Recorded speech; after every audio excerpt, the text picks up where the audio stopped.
Hey guys, welcome back to the podcast. This is podcast episode number 185, where we talk about adoption and in particular our adoption process. And I've got Mr. Allwood here this morning. Good morning, Mr. Allwood. Good morning, sunshine. How are you today? Oh, I'm good. Your hair looks so good. I know mine. I know you're joking about mine because I haven't washed it in 4 days, but it is what it is. How do you not wash your hair in 4 days? It's so easy to not wash your hair in 4 days. That's so gross. And it's really not. There's zero gross things about it. There's a smell. There is not a smell. That is your breath. Hey, okay. I just had a protein bar. All right. So let me just say buckle in first for this podcast. Because since I have Mr. Allwood here, Mr. Magic, as you guys have named him, things could get spicy and sarcastic and funny. If you want, go watch on YouTube. I do have a YouTube channel, and then you can actually watch us and you can see the body language, because I think it perhaps could be entertaining. So, but we're going to try to, for real, get serious about the topic of adoption and just our adoption journey, which has spanned almost a decade. Because we finalized Ariana's adoption last month, and we get lots of questions, and I want to really be an encouragement. My heart is, I don't know what your heart is, but my heart is really just to encourage other people who feel called to adopt. I've been told I didn't have a heart. Well, part of that is true, baby. Part of that is true. Okay. I love you too. Real quick, I'm going to read a review, honey, from Aaron Hustle with Heart Coach. Can I read that? Hi, Aaron. Hi, Aaron. This is, I found Jennifer through her book, Fear is Not the Boss of You, and then found her podcast and was immediately hooked. What I love most about Jennifer is her unwavering foundation in Jesus and her boldness for speaking his truth over business versus the world's truth. All done with love and grace. It's not only inspiring to me as a God-centered entrepreneur, it's refreshing for the world. Go subscribe to the podcast. Aaron, thank you. That was kind, wasn't it? That was nice. See, people are nice to me. See, I don't always get those. I know you don't. Your baby, you're not on social media. Oh. But if you started your own podcast, I do think people would listen. To a podcast? Yeah, what would you say? Hi. Hi, yeah. I'm Jason. He's a man of few words. Okay. So I got lots of words. I know you have lots of words. They're just not appropriate for most platforms. I'm trying to learn to tame my tongue. I know you are, baby. We're all a work in progress. So they want to hear about our journey for adopting. And we have been together 25 years this week. First of all, and we're not 50. We should kiss. So, that is amazing. 25 years is worth celebrating. I mean, 23 in marriage next month, but 25 because we dated and then courted. We courted you. We did whatever we did. But 25 years is a long time. But I was asking you this morning, when is the first time that you ever remember me bringing up the topic of adoption? This was our cuddle time in bed this morning before we got out of bed and worked out and stuff like that. What are you saying right now? This is our we've pillow talk. We've pivoted to the serious part of the podcast. Oh, sorry. Yeah. Okay. We were pre-Noah when we had that conversation about adoption. So 20 Noah's years 18. ago, yeah, so 20 years ago, probably before we ever had kids, I think we had this conversation that if it was ever in the book of things to happen in our life, we would do it. Mm-hmm. So I will just share with you, I want you to know that we're going to share what we can on this podcast. And there's other things that I just feel like we need to protect certain people. We need to protect Ari. We need to protect her biological parents to a degree. We need to, there's people that we want to cover, which I believe is biblical. Mm-hmm. And so with that being said, there are parts of my own story that I don't share with the public because it's perhaps just not the right time for that. So adoption has always been super, super important to me. And I don't know why. I do know that when I was growing up, my best friend, Rachel, she was one of 10 kids, all adopted. I loved witnessing that in her family. And I remember that.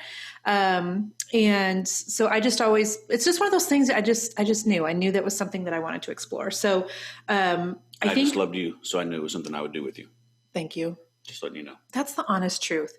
I wonder, and that might be something we talk about a little later, that what if one parent is like, I want to adopt, and another is like, yeah, I don't know. And so we might discuss that. You were never like, I don't know. You were more like, babe, whatever you feel like we're supposed to be doing. Hey, if we're in this together, let's do it together, right? Yeah. So thank you for always just being on board. Remember that one time when I decided I wanted to be vegan for a while and you were on board? Because you know why? Why? Oreos are vegan. Because what? Oreos are vegan. Remember, I was so pissed at the end of the month because I gained 2 pounds instead of losing weight being vegan. Anyway, I lost 20. Okay, so the first time though, so you remember we had conversations before kids. And so Noah is 18, just so you know, kind of our family. Easton is 16. Ava baby is 12. Her name is actually not Ava baby. It's just Ava Grace. And so I remember nursing Ava. And that was the first time that we requested information on adoption. And I distinctly remember it. We were in the old house. I was sitting in bed. I was nursing Ava. And there's all sorts of like infomercials on in the middle of the night. That's the first time I ever met Shalene Johnson, by the way. I didn't know it was Shalene, but I was watching her videos for fitness videos. I know, right? In the middle of the night while I was nursing kids. I was sleeping. Yeah, you were definitely sleeping. I was sleeping. God bless. What is that you men can sleep through anything? So that's not true. Now you're struggling to sleep. I know. But that's because for a while, I think when we first got Ari, we both slept with one eye open, honestly, for quite a while. So anyway, I remember nursing Ava and seeing an infomercial or something about adoption from China. I don't know if you remember that, honey. And so I ordered us a packet of information to adopt from China. And it said the wait was 5 years. And I was like, 5 years?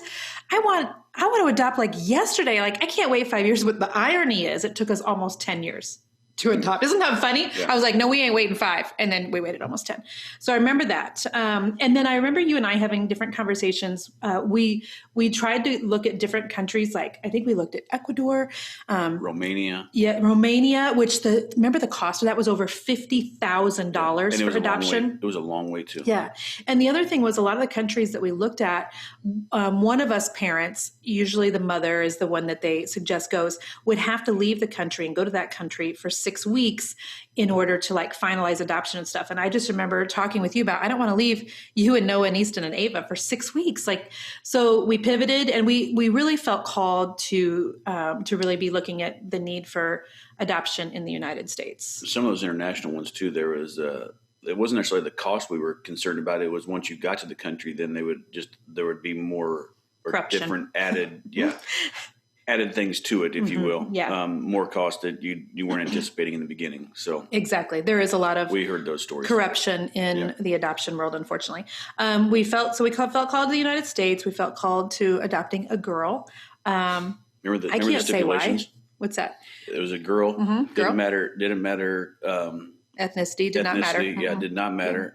Just had to be under a certain the age of 5. And all the other stuff. We wanted a girl under the age of 5. That was our stipulation. And guess what? We got a girl who turned 5. And so we signed up with 2 local agencies. Literally, I just Googled things in Kansas City. And so found 2 local agencies, the Lighthouse being one of them. It was a Christian organization.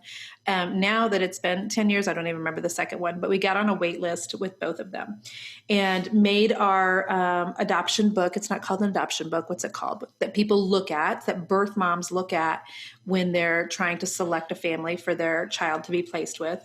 It's kind of an information book about us. But it's called something, and I'm blanking out because of menopause. But anyway, we made several of those, and we waited. And there were several close calls, meaning, we had birth moms. The people from the adoption agency would call, and a birth mom wanted to check out your book and look at it, and she's trying to decide between you and a couple of their families.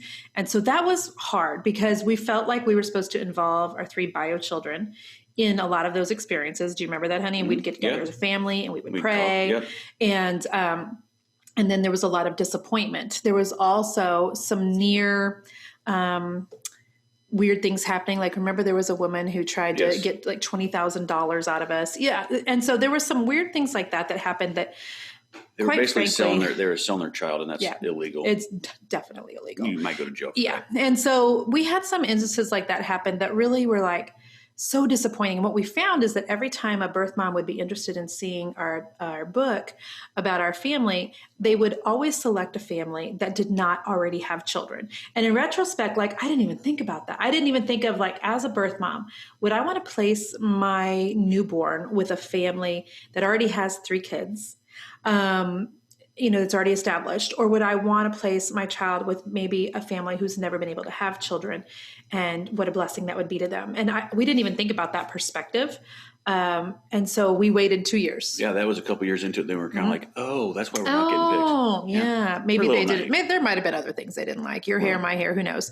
But so then we decided, okay, there are so many children in the foster care system. And one of the things that we had neighbors in our old home. There was a couple of kiddos that lived across the street from us that were in a bad situation that I loved with everything in me. You remember that? I do. And my heart broke more than once. There were DFS calls by us. There were just trying to take them in. There were overnights. DFS calls by their own family. There was a lot of stuff. And that really opened up my eyes to the need for just maybe helping some kids that were in the foster care system. We didn't want to foster necessarily, that we wanted to foster to adopt. So then we spent, was it a 6 or 8 week class in Kansas City to adopt out of the foster care system. It was a minute. And so that meant, then my mom and stepdad lived in Kansas City. They no longer do, but they lived in Kansas City. So they took the 3 big kids that we had and babysat them. I think it was every Tuesday night for 7 or 8 weeks. And it was a heartbreaking experience seeing the system is full of kids, a lot of them older. And we were really concerned about disrupting birth order in our house. We'd had a lot of conversations with people. We listened to a lot of things from different therapists. I'd gone to like a whole adoption thing at Saddleback Church in California, and birth order is a thing. And so we were trying not to disrupt that. And so we found that the kids that were becoming adoptable, for a lack of a better word, out of foster care, a lot of times they were much older and they had, some of them, a lot of physical needs that we weren't sure that we were qualified to tend to. So we waited for 2 years to adopt out of foster care. And we had opportunities not to adopt, but just to foster some children out of there. But it was more of just a placement for a night or something like that. And we just never felt like it was right for our family, right? In particular, for just to bring a child in for, they just need to be here for a week, or they need to be here for, a couple nights. And then that would just, the emotional side of that for our children, I think, would have been just difficult, maybe. Yeah. I don't know. We don't know because we didn't do it, but we just anticipated that. But I think one of the things I'd like our listeners to know is that whatever you feel like you're called to, that's okay. If you're called to adopt internationally, that's okay. If you're called to foster, that's okay. I just think that knowing what you have a heart towards and what God's calling you to is so important. And so we waited 4 years. And so just FYI, like when you're waiting to adopt, you have to do yearly home studies. So that's when people come into your house, they make sure your dogs have vaccinations, that you have fire extinguishers and child locks on the cabinets. They re-fingerprint you every year. They re-interview your biological children and you every year. And it's not that it's a horrible process, but it's not that fun. Let's be honest. I've been fingerprinted more times in the last decade than I was in the first 3 of my life. And so after 4 years,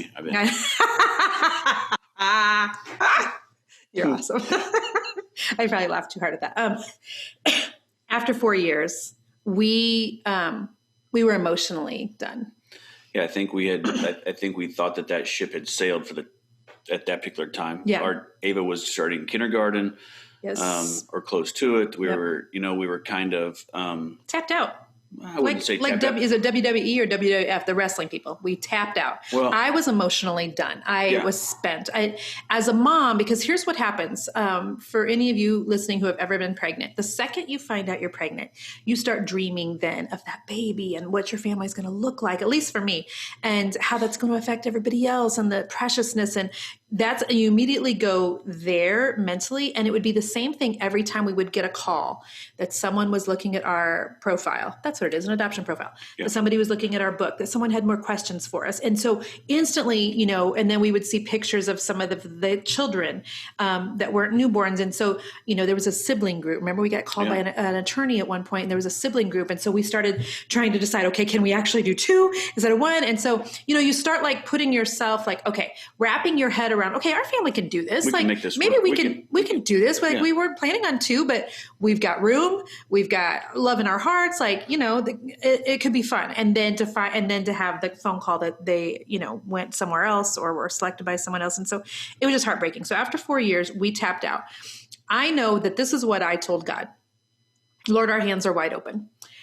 if you want for us to adopt, you're just going to have to get creative because I can't wait. I can't have my chain pulled emotionally on those wait lists anymore. I just couldn't do it. And as God is my witness, Jason can tell you that there have been so many times over the course of the last decade where I have looked at him and said, that thing happened again. Yep. Where I'm tucking in Noah, Easton, and Ava at night, and I think to myself, "There's a fourth," and I would think to myself, "There's a fourth," and it would be the just the slightest little like thing in my heart where I'd be like, "Who else am I supposed to be tucking in?" It was always getting out of the car. Was it stuff like when that. I would get the kids out of the car? Yeah, and it's my heart always knew I've got 4 kiddos in me, and so so that's what happened. We tapped out after waiting 4 years, and then a good 4 years passed. 4 more years passed. Little did we know that about the time that we were quitting the adoption system, that Ari was being born. And here's how we even knew about Ari. So when you say quitting the adoption system, we quit the adoption system for the state. Yeah, like, with the state. Mm-hmm. Yeah. And like private agencies. Yes, yep. We just decided at that point in time that we were not going to have our name in the hats anymore. So exactly. We didn't quit. We had done the time. We weren't waiting on a waiting list any longer. Yeah. So I met Ariana as a little tiny baby. Ari is, I'm going to have you follow this here. So she is my cousin's granddaughter. So I have cousins who, this is their grandbaby. And Ari's dad is my cousin's son.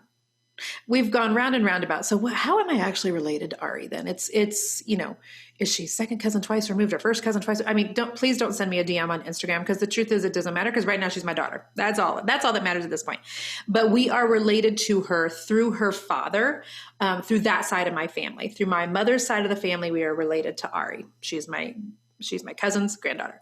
And so I remember seeing her at one point in a baby carrier. She was going to church with her biological mom, her first mom, and my parents. And I remember thinking, oh, cute.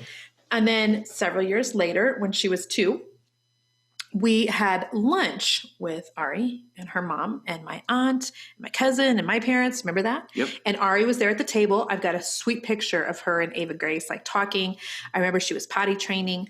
And then fast forward a couple years, and basically what happened was Ari was kind of shuffled back and forth between family members. And for various situations that we don't need to discuss, just simply covering, her family. And so my aunt, who was Ari's great-grandmother, started having conversations with us about, Ari really needs a home. She needs stability. And I'm like, well, she has parents. It's not just like we can, adopt this kiddo. But then we got a phone call from her biological grandmother on her other side, her great-grandmother on the other side, who had been raising her. So the 2 great-grandmothers, this is the cool thing about her story. Grandmas, I hope you're listening because, man, grandmothers can move some mountains, can't they? So these 2 great-grandmas of Ariana came together. Not even grandmothers, great-grandmas. They were her great-grandmas. They came together. They are, yes. They came together and are like, we need to find a permanent solution for this little girl. She deserves that stability. And so they called us 2 years ago, last month, and said, would you guys consider adopting Ari? And we were like, wait a second. We just got, you just had come home from working in corporate America to work in the business full time. We had just moved into this house. We were in the middle of construction. We were living the dream. I mean, the kids would go to school every day and then you would take a bike ride and then I'd go for a walk. And then we'd sit on the deck and we'd just kind of hit easy street. And we're like, how old is she? And she had just turned 5. And we're like, what do we No. She was 4 when we got her. She was 4 when we got her. What have I been saying? 5. She was 4 when we got her. So she had just turned 4. And we were like, 4? Like 4 seems a really long way away from having drivers in the house. And so I don't want to go too far into that topic, but Ari came to live with us. There's other podcast episodes here you can listen to. So we originally were just going to have her stay the night, one night. We did a play date. We did a second play date. We were tired. Remember those play dates? We were exhausted. She has a lot of energy. And then we're like, hey, how about if we... I was looking at the picture the other day, and it was at the play date, and it was Ava crashed on the sofa after after one of the play dates. Ava, who was then 10, was like exhausted by the play date. So she had a lot of energy. And I remember that we told her great grandmother, hey, we would like to just pick her up every day, take her to preschool, and start by just helping the family there. And so the night before her first day of preschool, we thought, why don't we take her to Target, get her a new outfit? I think we started I think we had the conversation before that we were just going to take her we were going to have her stay the night at our house, and we'd take her to school. And then we thought it'd be kind of fun if we went and got her at, that first day outfit to go back to school, backpack. Stuff like that. Yeah, backpack and stuff like that. I think we started off at the Gap or something like that over in the area, little outfit. And then made our way to Target to find school supplies and backpacks and stuff like that. So that was the first night. And so we thought, well, what if she just spends the night and then we just take her to her first day of preschool?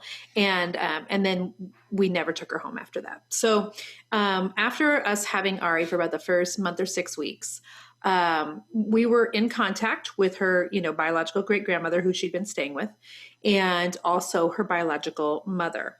And I broached the conversation, with her mom that Jason and I would like to become Ari's legal guardians, because we've got her in preschool so that we can go on field trips with her, so that we can make medical decisions if something were to get hurt. We were probably really sensitive to that because remember Ava one time at preschool broke a leg.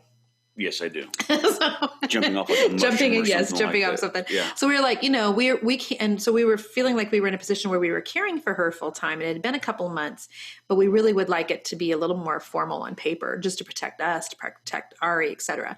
And so Ari's first mom, signed those papers for us to be her legal guardians, and so we did that for a year. We were her legal guardians.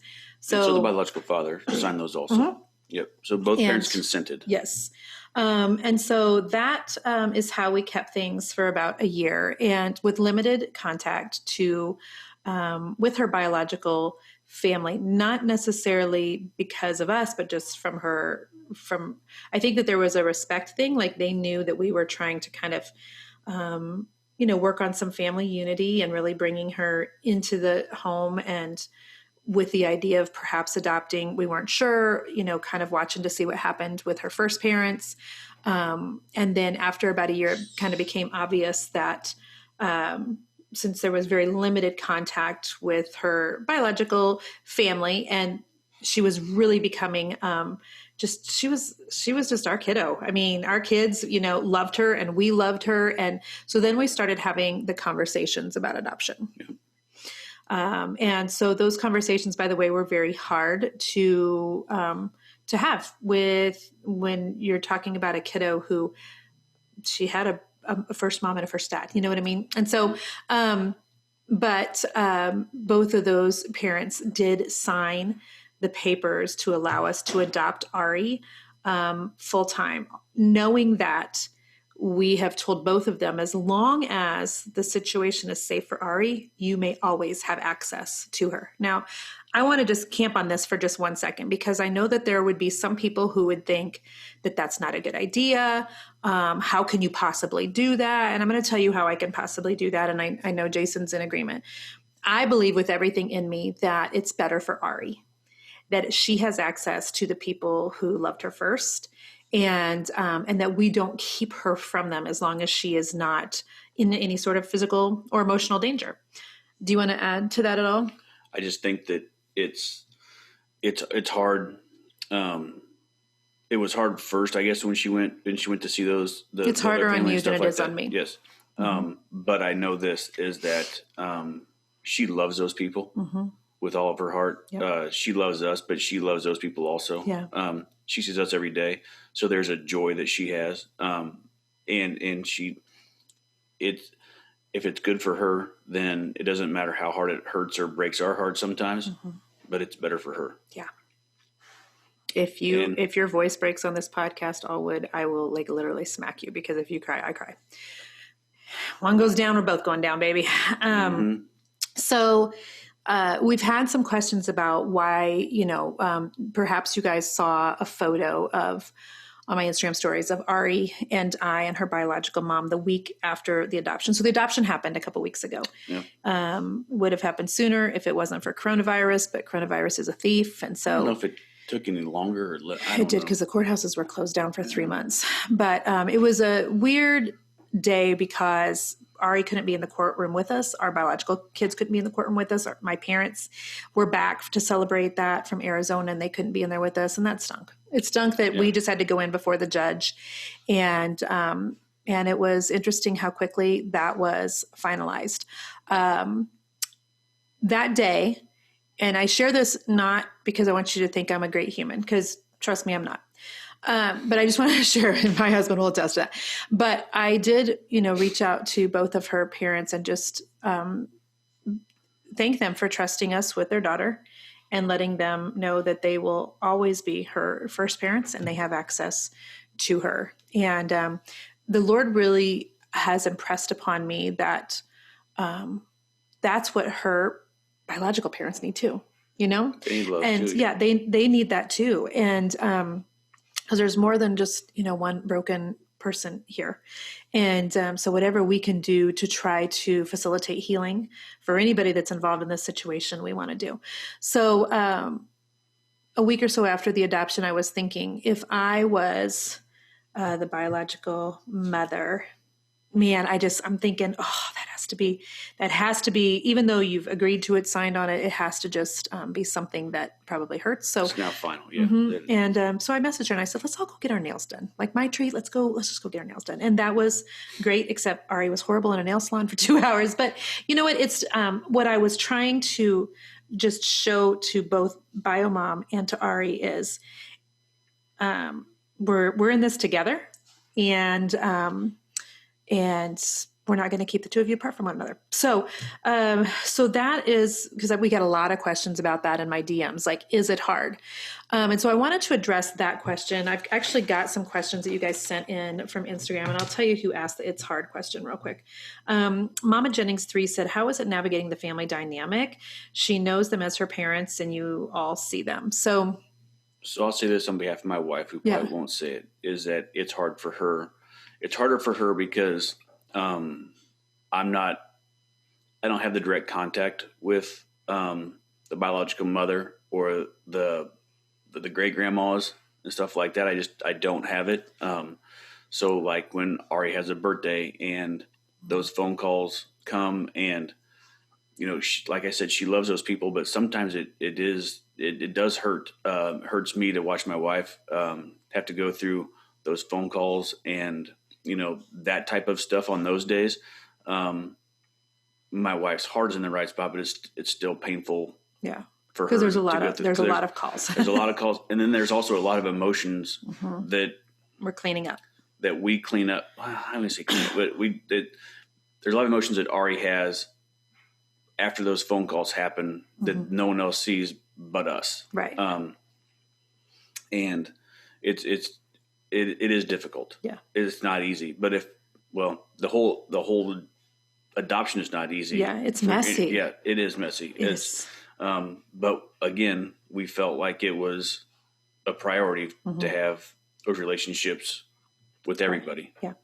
And we're committed to that. And so the hardest part of probably navigating this, honestly, and I think that this is okay that we share, Jace, if I overshare. I don't have it on here. Let me know and we can edit this out. But is that both Ari's biological mother and biological father both have had a child since having Ari. So that's one of the hardest things for us to honestly navigate emotionally, is Ari's desire to have contact with her siblings. And for her to be able to wrap her head around, why is it that those kids are still with my parents, but I'm not? And so, I don't have an answer for that, by the way. We're navigating that on a, day by day basis. But Ari's biological parents are not together still. Oh yeah. That's probably a really good point. Yeah. They're not together. They're not together anymore. So they have each had other partners that they've had kiddos with since then. So yeah. So Ari has, 2 siblings out there. One she hasn't met yet at this point in time, and one she really enjoys, I think. She does. So that's, makes for interesting things. So right now she spends time pretty regularly with her biological great grandmother, once every week or every other week. That's who she lived with. I didn't even tell you this, but yesterday she was smelling her blanket, and she calls her grandma Grape instead of great grandma. Like a grape that you would eat. So Grandma Grape, she was telling me, smell my blanket. It smells like Grandma Grape's house. So she's got a lot of really precious memories, and that's fun. So I think I'm just going to pick some of these questions that you guys sent in on Instagram, and we'll kind of answer those. But Carrie VDH says, did Noah and Easton support this change? Yeah, we had to have a conversation with all three kids. Talking about the one in the beginning? Well, talking about the one beginning. Well, remember in the beginning when we were trying to decide if to have Ari come live with us or not, if you've got kids in the room, cover their ears, because I'm about to drop an almost semi-cuss word. But remember the conversation where we sat the kids down and we're like, are we okay with us becoming legal guardians of this little girl? Because if we are, we're not half-assing this. Yeah. We're either all in with her or we're not in at all. Like, I will not half-ass her. I won't. She deserves better than that. And actually, Noah was probably the biggest component. Noah was the first kid to say, she's part of this family. We need to adopt her. Yep. And I would say Easton is probably the most tender and good with her. Would you agree with that? Oh, yeah. And her and, Ava are, they're definitely sisters, because they're either buddies or they're irritated at each other because, you're in my room. She's you're breathing. In my room. Yeah. She looked at me mean. She took her tongue out. Yeah. She did this. She did that. Yeah. So I will forever be so impressed by our big three kids. Oh, yeah. Forever. Because to say that they have been displaced is, an understatement. Because when you bring in a kiddo that comes from hard places, there's therapy in the beginning and lots of doctor's appointments. And if you guys remember, Ari had to have, was it 7 of her teeth pulled because of decay when she came to live with us. And so it was, hospital and there's a lot, and taking her for evaluations, and we were in therapy. Yes. Yeah. So it was a whole lot of counseling going on. Yeah. And some good, some just was like, we didn't understand. So it was, but our children know, I think, back to the question, Noah was the first one to say, yes. Jamie Perlberg says, what was the toughest part of this? Was it the paperwork? Was it the home visits, classes, something else? Well, I will say this is that when this all started 20 years ago, we have a prayer thing at the church every year, start off the year, just to kind of when the adoption 20 years ago. When the adoption stuff started 20 years ago, you were the one that filled out all the paperwork. However many years ago this was, like 10 years when we filled out the paperwork and all this other stuff like that. I will say this is that the paperwork wasn't that bad for my wife this time because she didn't touch it. Well, but I did all the paperwork initially, and you did all the paperwork this time. Hey, we're in it to win it, baby. Yeah. This so is 50, I just the 50-50. Bus is wrong. I threw right underneath it. You didn't touch that paperwork. I did not touch paperwork. So was the paperwork the toughest? I will say this little funny thing about the paperwork on it, though. Literally, they sent the paperwork from the county. Remember this? This is so funny, yes. And the dog ate the stinking paperwork. So funny. Like, you say, like, the dog ate the homework. The dog literally. It was Lola. She's so not smart. So I had to literally call the county and like, can you resend this packet of stuff to us? And I'm sure they're thinking, oh my gosh. Right. We're going to literally give a girl to these kids? Yeah. The paperwork wasn't that bad. The question was well, what was the toughest part? I was going to talk about the toughest part emotionally. Yeah, it's definitely the emotional side of it. And here's why I was thinking, like, what 3 words? This is my question to you, honey. I was thinking about this morning. I'm just going to lay this on you.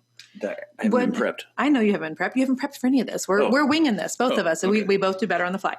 What 3 words would you use to describe the adoption process? Not just ours specifically, but for anybody who's maybe never gone through it before. I was thinking about that this morning. I was thinking the 3 words, like, how did I feel when we adopted Ari? I felt joy. Mm-hmm. I would agree with that. I felt relief, and I grieved deeply. I would say grief. Mm-hmm. I would say emotional. Because when I say emotional, I don't mean like grief. I think is some kind of heavy, because there are emotional parts of it that aren't heavy. I mean, when you have the home study and it's done, and then they say, okay, then you get that message from the county that you're gonna go to court and stuff like that. That's not grief. That's another emotional. So I just think that there are a lot of emotions during that 12, 24, 20 years that you go through. Joy's a good one. I don't know if I don't know if there's 3 words it could say, because you want to say a lot of cuss words in the whole time of it too. Well, and so I think we need to talk about that, because one of the things, I can hear your stool. If you guys are hearing that creaking, he's on about 100-year-old stool. Go ahead and just creak and get it over with. Go ahead and creak. Better chair. Go ahead and just get it creaked. I was just saying I'm fat. No, I'm the opposite of that.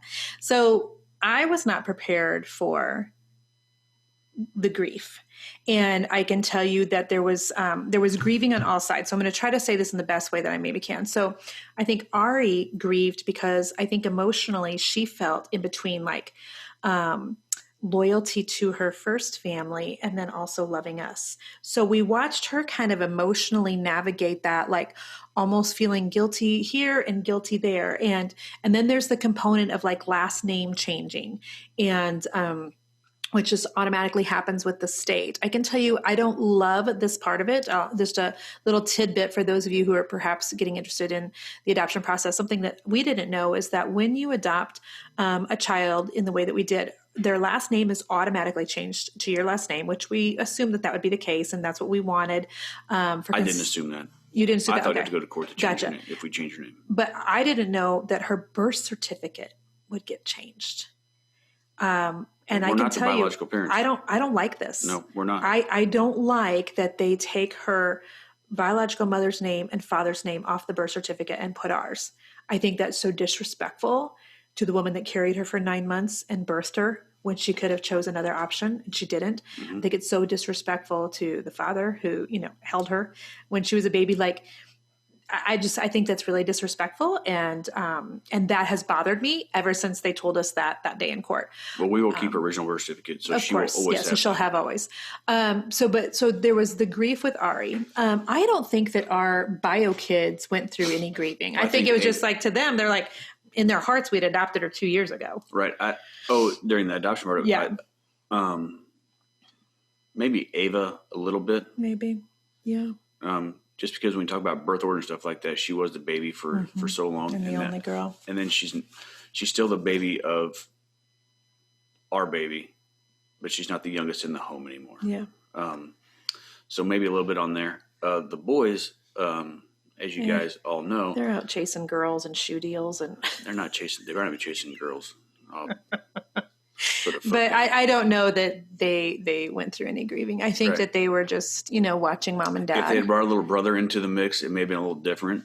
But when you bring, we brought a little girl in here, so it's just different for Ava because it's, Yeah, it was different for Ava. It's just different. I was really surprised, though, by the grief that you and I felt. And I'm going to try to say this in a way that because nobody told me that this was going to be an emotion I felt. Okay. So I'm going to need for you to like hear with an open heart that we love Ari and we're so glad that we adopted her and feel like this was what God had planned for our family all along. But with that being said, in the couple of weeks leading up to the finalization of the adoption, I grieved heavily internally just because there's no takebacks on this. Mm-mm. There's no takebacks. We have just now signed on permanently forever, which in your head you might think, well, yeah.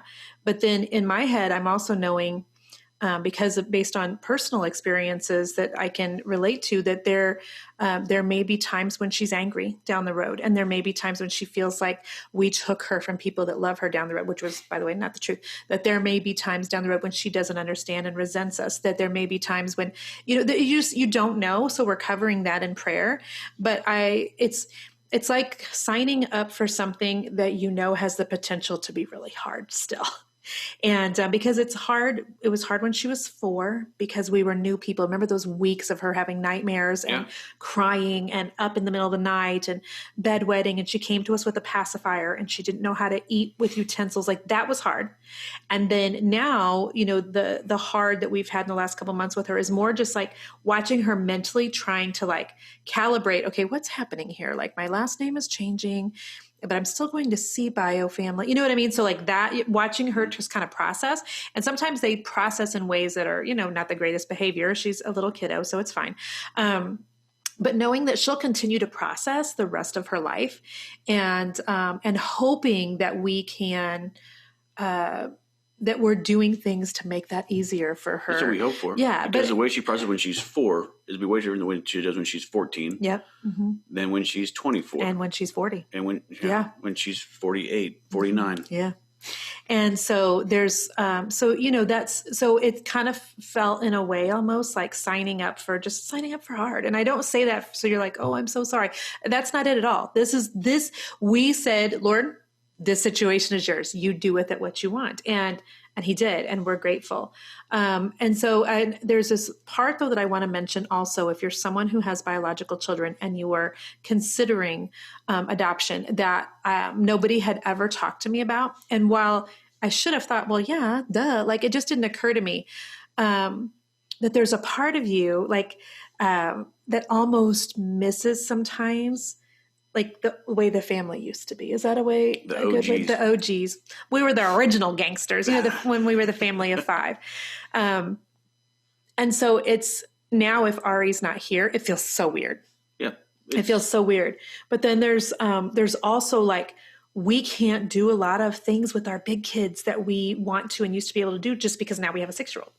And we're pretty committed to not doing things, leaving her out, because that's not right. I mean, she is now in it to win it with us. So that's the grief is an emotion I wasn't prepared for. So let me read a couple more questions here. Casey wants to know, Casey Phillips, did you communicate with extended family about the expectations surrounding Ari? Expectations? Yeah, we really haven't, other than me just communicating with biological parents that you will always have access to your daughter at whatever capacity you are capable of, as long as she's safe. Yeah. That's the only. I think you had a conversation with the grandma great in the beginning that she wanted to, like, it was just in a couple of weeks or a month or so of her coming to live with us. And she was like, well, can she come over and stay the night and stuff like that? And we had some counsel early on, not counsel meaning from somebody else. I mean, like an actual counselor that said, overnights are hard. Overnights are hard. Mm-hmm. Overnights are hard. And you guys really should, try to buckle down. And we did for almost 2 years. She just had her first overnight. Well, no. I'm talking about for the first 90 days or so, we were buckled down. We it wasn't even. We didn't go out. We didn't even have friends over, nothing like that. I mean, it was just trying to get all of us trying to get on the same page in our house. Get on the same page. Yeah. You know how like that oil and vinegar or oil and water, and trying to mix it all together to make it cohesive. Yeah. She has had one overnight with her great grandmother since the adoption has been finalized. And we were really concerned that would trigger in her like wanting to go back or whatever. And it was not the case. So we're really, we also have with our own children, with Ari and everything else, we also don't baby talk them. We also treat them like, they're little humans, because guess what? They are little humans, and we're raising them up to be young adults and then adults. So we never have those conversations. We always lay out the expectations for our children, Ari included in that. Hey, you're gonna go stay the night, and then tomorrow morning, we expect. Yeah. Tomorrow morning, mom and dad are gonna pick you up, and this is what's gonna happen. And we're not gonna throw a fit. We're not gonna throw ourselves on the floor, and we're not going to do anything like that. We're not going to ask Grandma Great to take us to Target to get a doll or anything like that, because that's what she loves every to do. Time. Yeah. But our kids did it with our our 3 older kids did it with, did it with, they're so good at manipulating the grandparents. With grandma here, can we go to McDonald's for the 19th time? So, it was just. Yeah. Christy Johnson says, how easy would it have been for the birth parents to get a child back before finalization? I don't know if it would have been easy or not, because we were legal guardians first. Right. They would have essentially had to have hired an attorney and been able to prove that they were fit and that they had been in contact and that, had a place of residence and, a job and all those things. Yeah. When it comes into the law part of this, and you take legal custody of the child, then they are appointed a guardian ad litem. Guardian ad litem, which is their attorney, basically. Yep. And then they're also the county, the state has a representative that is overseeing the air quote the case. And so those two people work hand in hand during the process. and they have a lot of questions that they ask us. Mm-hmm. Their sole job is to protect Ari. A couple hours. Mm-hmm. Of being in our home. Of an interview, yeah. Didn't walk around the house, didn't do that stuff until like 5 minutes beforehand. They wanted to know, they had questions that they wanted us to answer, about what are we doing? Why? Where is she sleeping? Yeah. What are her grades like? The school, stuff like that. We probably overshared all that stuff, when they were here. Yeah. But we're also proud. But by the time they were here, it was, a formality at that point. But so I don't know how easy it would have been. Yeah. This question is from Julie M. Wilson. Is the foster care system, the foster to adopt in Missouri and Kansas, a mess? I have heard horrible stories. I would say the foster care system in the United States, period, is an absolute stinking mess.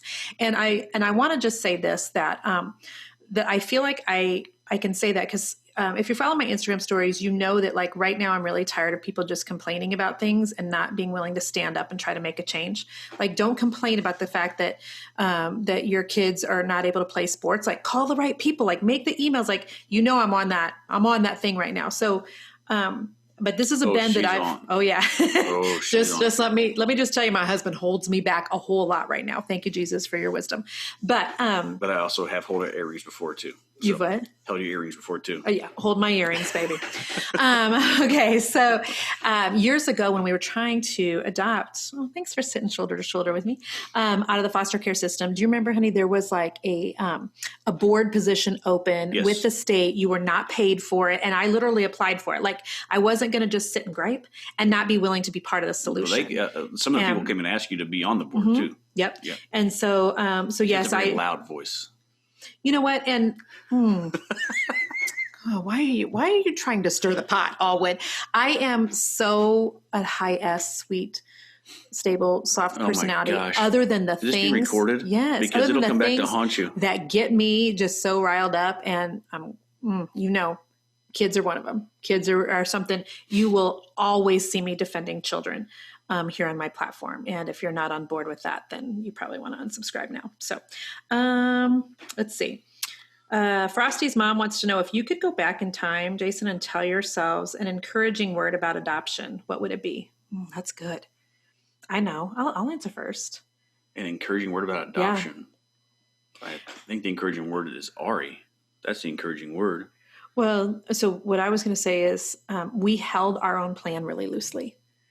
Like, we want to adopt. We think we're supposed to do it. Like, maybe we're supposed to do it internationally. Oh, maybe we're supposed to do it domestically. Or maybe we're supposed to do it out of the foster care system. Or maybe we're supposed to, quit all this and just see what God does. We held our own plan very loosely. We were willing to just let God do with it what he wanted to.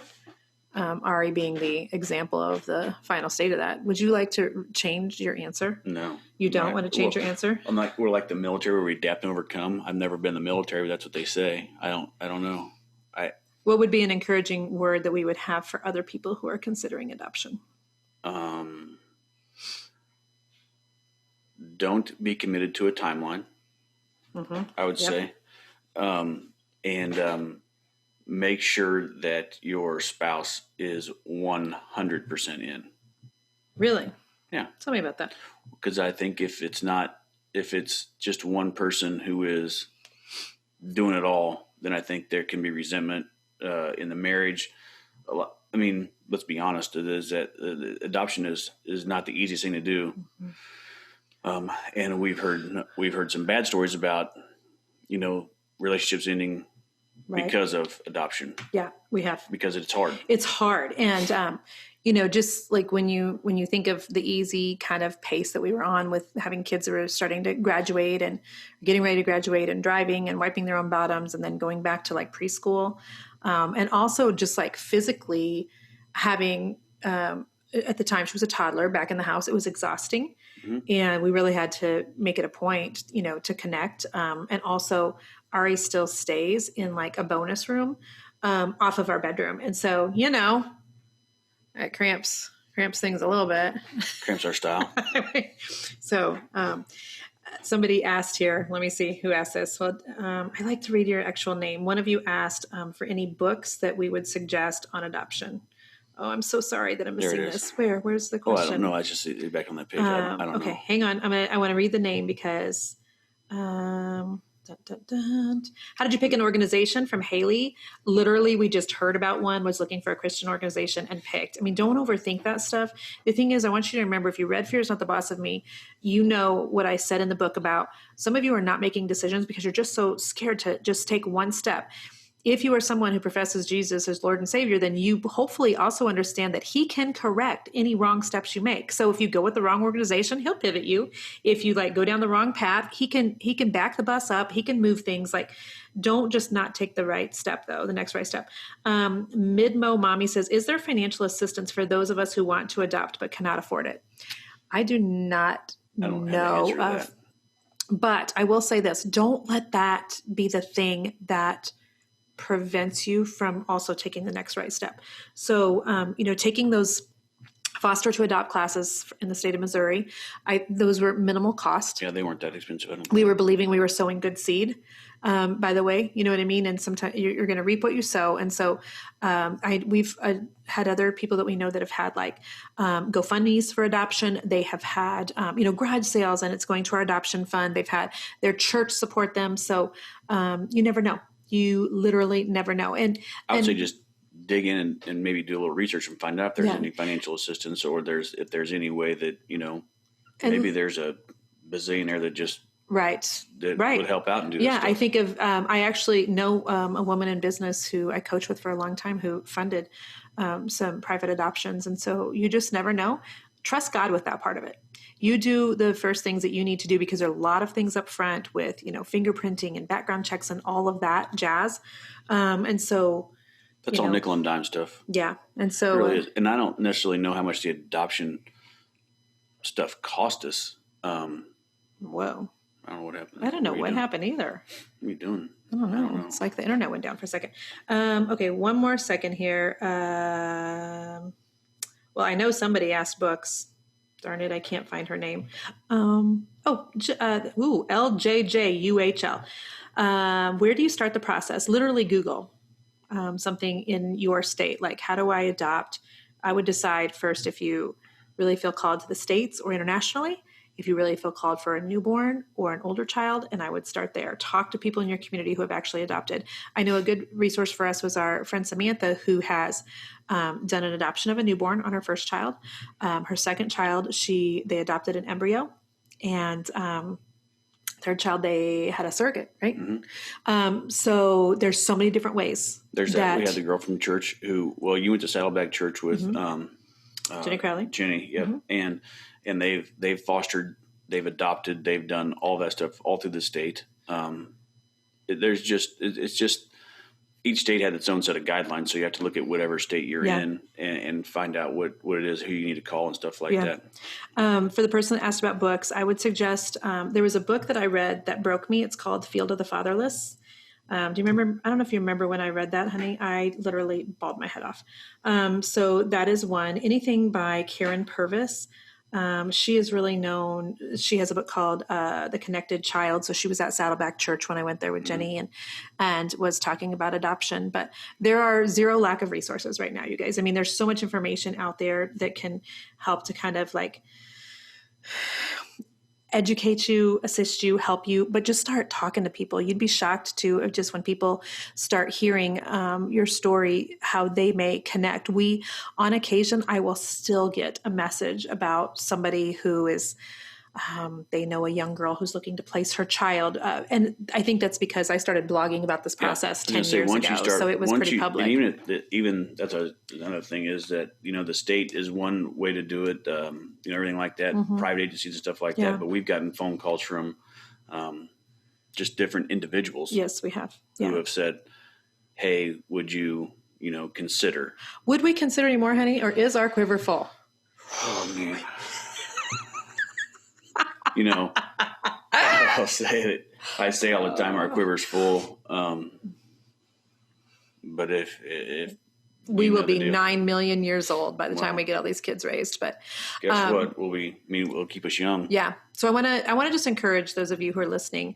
Our adoption process has been very long. That's not the way it is for everybody. When I think about where we are today, financially, and with Jason and I both being full-time at home with our kids and our older kids being old enough to help and really be a blessing, it was actually such great timing from God that he did it when he did. Yeah. Even emotionally, if this had happened 10 years ago, would you and I have been in a strong enough place that we could withstand the strain that it has at times caused in our marriage, do you think?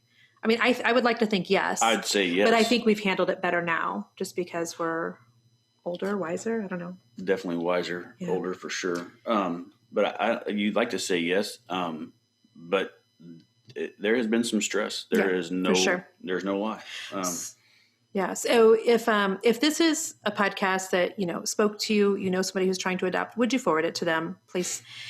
Because I'm hoping that it can be a blessing. And I'm guessing if you've listened to this all the way through, you either love our family, and for that we're super appreciative, or you have a heart for adoption. Should we pray? We can pray. We can always pray. Would you want to go first? Or do you want me to pray? Either way, honey. Nothing like me putting you on the spot in front of millions of people. Yeah. We can do it short and sweet. Dear Lord, I thank you for my wife. I thank you for this platform, Lord. I thank you for what you've done in our lives and through our lives, Lord. Yes. I thank you for